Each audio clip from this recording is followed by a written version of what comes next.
Welcome to Fair Game, this is Nullsec, and today we are reviewing Droid Assault, an indie top-down shooter released by Puppy Games. Originally released by the developer in June of 2008, this game became available on Steam earlier this month. I'm not sure how they got away with using the word droid without selling their souls to George Lucas, but that's another discussion. Designed as a spiritual successor to classic arcade games, Droid Assault puts the player in control of an assortment of robots, the goal being to make your way through a series of complexes of increasing difficulty. As you progress, you'll gather upgrades for your robots, obtain power-ups that affect your environment, like freezing all enemies in place for a short time, extra points, and my personal favorite, the Rampage. Every 10,000 points accumulated earns you what's called Transfer, which is also occasionally dropped by fallen enemies. Transfer is used to take control of enemy robots, each of which have their own attack. Play your cards right, and you'll have your own personal robot army helping you throughout the levels. And in fact, it's kind of necessary. If the unit you're controlling is destroyed, you'll automatically switch to controlling one of your army, or you can cycle through your droids manually on your keyboard. This is by far the most interesting aspect of the game, as you'll find yourself managing your transfer so you can take control of the right robot, or give yourself an out if your minions have perished. Get too low in health, and a warning klaxon will blare, alerting you to your imminent demise. Like the arcade games that Droid Assault is inspired by, once you're dead, that's it. Game over. Like Tetris, you can start your new game from the last level you completed, but you start with a clean slate. There is a rudimentary save game feature, but that's it. You're not allowed to continue from a previous save if you die. This is one area in which the game does suffer.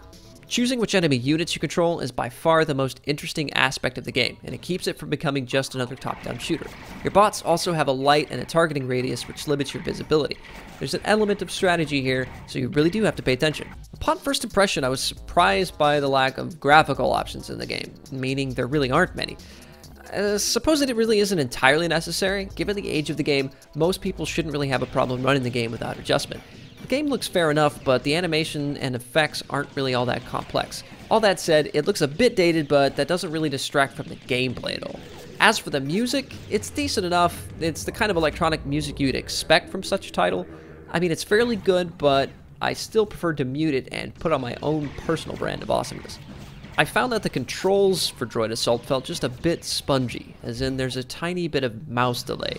Also at first, because of the camera angle, I found it difficult to determine what I could walk over and what I couldn't, but that did ease up within about an hour or so of playing.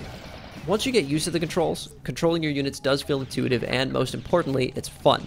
There's something extremely satisfying about sending a projectile bouncing off the wall for that killing shot.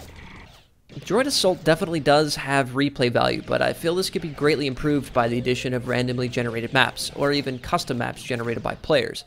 Despite being almost 5 years old, Puppy Games support for the game is ongoing. However, it remains to be seen what kind of updates that we'll see now that the game's available on Steam. There was an update released in December of last year that did have graphical improvements and a mission added for the holiday season, so it does suggest that we will continue to see support from Puppy Games on this game in the future. Overall, I'm impressed by the shooter. I would recommend picking it up, but I can't help but feel that at the $10 price tag, there are probably other games out there that would give you a little more bang for your buck. That said, there is a demo available on Puppy Games' website if you're not convinced, so I'd recommend checking it out. It's definitely worth the $10. Check the description for a link to the developer's website. Thanks for joining us. We'll see you next time here on Fair Game.